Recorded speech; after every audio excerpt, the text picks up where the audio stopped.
तो स्वागत है एक नए वीडियो में। जैसा कि आपने पिछले वीडियो में देखा कि मैं सबसे पहले पहुंच गया कुरुक्षेत्र जंक्शन और वहां से सबसे पहले पहुंच गए ब्रह्म सरोवर पहुंचते ही सबसे पहले हमने दर्शन किए श्री कृष्ण और अर्जुन के बने रथ का, जो कि महाभारत के काल का दिखाया गया है। फिर उसके बाद हम चले गए श्याम दरबार, जहाँ पे बर्बरिक नामक एक वीर योद्धा ने श्री कृष्ण जी को हंसते हंसते अपना सर दान के रूप में दे दिया था। फिर उसके बाद हम चले गए द्रौपदी कूप, जहाँ द्रौपदी ने दुशासन के रक्त से अपने केश धोए थे। फिर वहाँ घूमने के बाद हम चले गए महादेव जी के दर्शन के लिए। दर्शन करने के बाद हम चले गए ज्योतिसर में, वही पेड़ के नीचे जहाँ पे कृष्ण जी ने अर्जुन को गीता का उपदेश दिया था और वह पेड़ तब से अमर हो चुके हैं। और उसके बाद हम चले गए कृष्ण जी के विराट रूप का दर्शन करने के लिए, जिसे श्री कृष्ण जी ने अर्जुन को दिखाया था महाभारत के समय। तो अब ज्योतिसर घूमने के बाद हम चले जाते हैं इस्कॉन टेम्पल, जो कि वहाँ से 1 किलोमीटर की दूरी पे था। तो हम लोग पैदल ही इस्कॉन टेम्पल पहुँच गए। लेकिन इस्कॉन टेम्पल पहुँचने के बाद वहाँ हमने देखा कि अभी वो इस्कॉन टेम्पल पूरी तरह बन के तैयार नहीं हुआ है। तो इस्कॉन टेम्पल घूमने के बाद अब हम चलते हैं युद्ध भूमि की तरफ।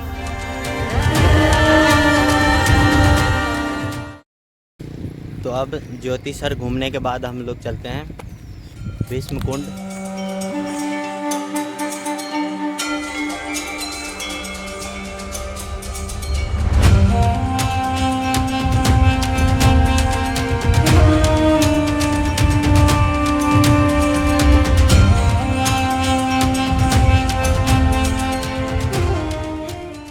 तो अभी हम लोग भीष्म कुंड यानी बाणगंगा पहुंच गए हैं, जो कि महाभारत के दृष्टिकोण से बहुत ही महत्वपूर्ण जगह है। ये वही जगह है जहां भीष्म पितामह को बाणों की सैया पर लेटाया गया था और उन्होंने आखिरी सांस यहीं ली थी।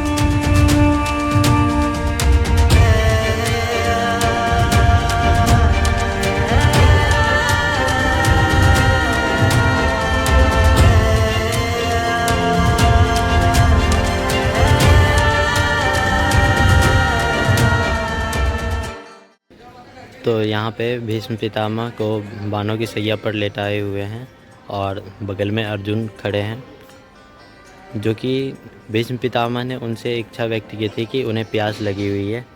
तो उन्होंने धरती में बाण चलाकर उससे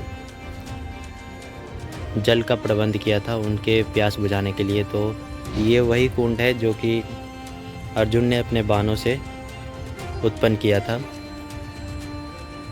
तो यहाँ पे अर्जुन और भीष्म पितामह को बाणों की सैया पे लेटे हुए प्रदर्शित किया गया है।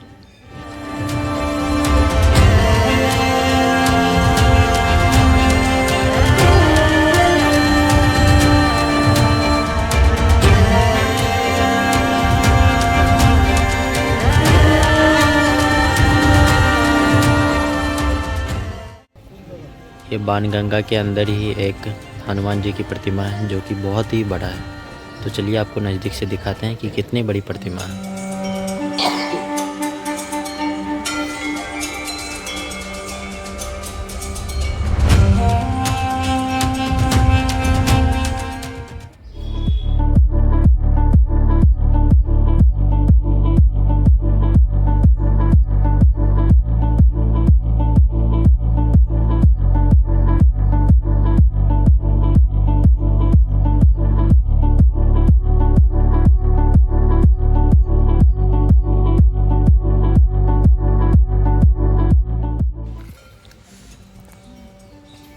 तो दोस्तों, ये वही जगह है जहाँ पे वीर अभिमन्यु वीरगति को प्राप्त हुए थे। इसी के जस्ट उस साइड चक्रव्यूह की रचना की गई थी और अभी भी वहाँ पे चक्रव्यूह का रचना मतलब बना के दिखाया गया है कि चक्रव्यूह कैसा था। और ये सूर्य कुंड है, जो कि अभिमन्युपुर में आमीन रोड के पास पड़ती है। यहाँ ज़्यादातर लोग आते नहीं हैं क्योंकि इधर कनेक्टिविटी उतना अच्छा नहीं है और लोगों को उतना जानकारी नहीं है, तो इसलिए इधर बहुत कम आदमी आते हैं। तो अभी हम लोग आए हैं और घूमते हैं, फिर आपको दिखाते हैं। यहाँ देखिए जैसे मंदिर बना हुआ है, यहाँ शिव जी का मंदिर है।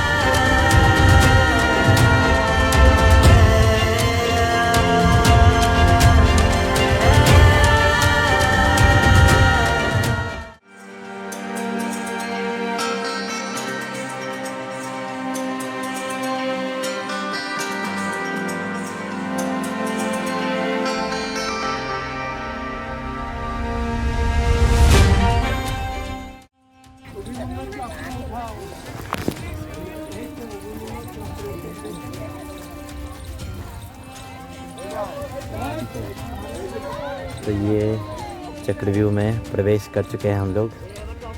अब यहाँ से निकलने का देखते हैं कोई मार्ग मिलता है या फिर नहीं।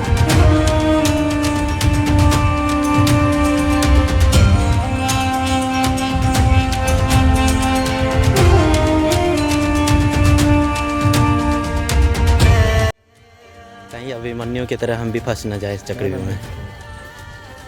निकलने का मार्ग तो मिलेगा ही कहीं न कहीं से। तो आप लोगों को बताते हैं कि चक्रव्यूह में अभिमन्यु फंसे कैसे थे। हुआ ये था कि अर्जुन को युद्ध में बहकाकर उधर दूसरी तरफ लेके चले गए और सारी सेना इधर चक्रव्यूह की रचना कर रही थी और चक्रव्यूह से निकलने का मार्ग सिर्फ अर्जुन को पता था। तो चक्रव्यूह से निकलने का रास्ता सिर्फ अर्जुन को पता था और श्री कृष्ण भगवान को। सब निकलेंगे। तो अर्जुन को और श्री कृष्ण भगवान को ये पता नहीं था कि चक्रव्यूह की रचना होने वाली है। तो अर्जुन और श्री कृष्ण भगवान जो है दूसरी तरफ चले गए थे और इधर चक्रव्यूह की रचना हो गई थी। तो युद्ध में हारने से बचने के लिए बस एक ही उपाय था कि चक्रव्यूह को तोड़ा जाए। तो चक्रव्यूह को तोड़ने के लिए बस एक ही उपाय था कि ये अभिमन्यु को क्योंकि पता था कि उसमें प्रवेश कैसे किया जाए। अब उसमें से निकलने का रास्ता उसको पता नहीं था। तो अभिमन्यु चक्रव्यूह में अंदर चले गए और सारे सेना उसके साथ आने के लिए तैयार हो गई। तो जयद्रथ ने सारी सेना को एक दिन के लिए, उसको वरदान मिला था कि जयद्रथ एक दिन के लिए वो किसी भी सेना को रोक सकता है। तो वो एक दिन तक किसी भी सेना को रोकने में सक्षम हो गए। तो फंस गए भाई चक्रव्यूह में, बस फंस गए हम लोग। आगे जाने का रास्ता नहीं, हमें आगे जाने का रास्ता ही नहीं मिल रहा है। लगता है मिल जाएगा रास्ता। नहीं निकलना है, एक बार चलते हैं।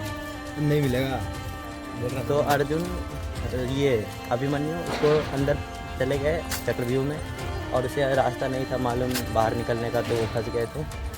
तो इसी तरह से उसकी हत्या कर दी गई थी चक्रव्यूह में। तो उसी के वीर भूमि पे ये चक्रव्यूह का रचना किया गया है, जो कि हम भी फंस चुके हैं। अब निकलने का कोशिश कर रहे हैं, कूद के ही निकलना पड़ेगा क्योंकि हमें भी पता नहीं है कैसे निकला जाता है, क्योंकि ये स्ट्रक्चर उसी के अनुसार बनाया गया है कि अभिमन्यु इसमें से फंसे कैसे थे। अब निकलने के लिए हमें भी नहीं कुछ पता है, ना वो निकल पाए तो निकलने का रास्ता तो बनाया ही नहीं गया। अब बाहर निकलते हैं, किसी भी तरह से बाहर निकलने का कोशिश करते हैं हम लोग चक्रव्यूह से निकलने का कोशिश कर रहे हैं।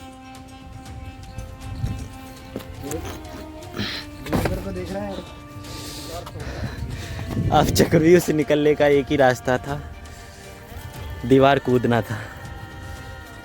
तो ये अभिमन्यु है और हम लोग चक्रव्यूह में से निकल गए हैं दीवार फांद के।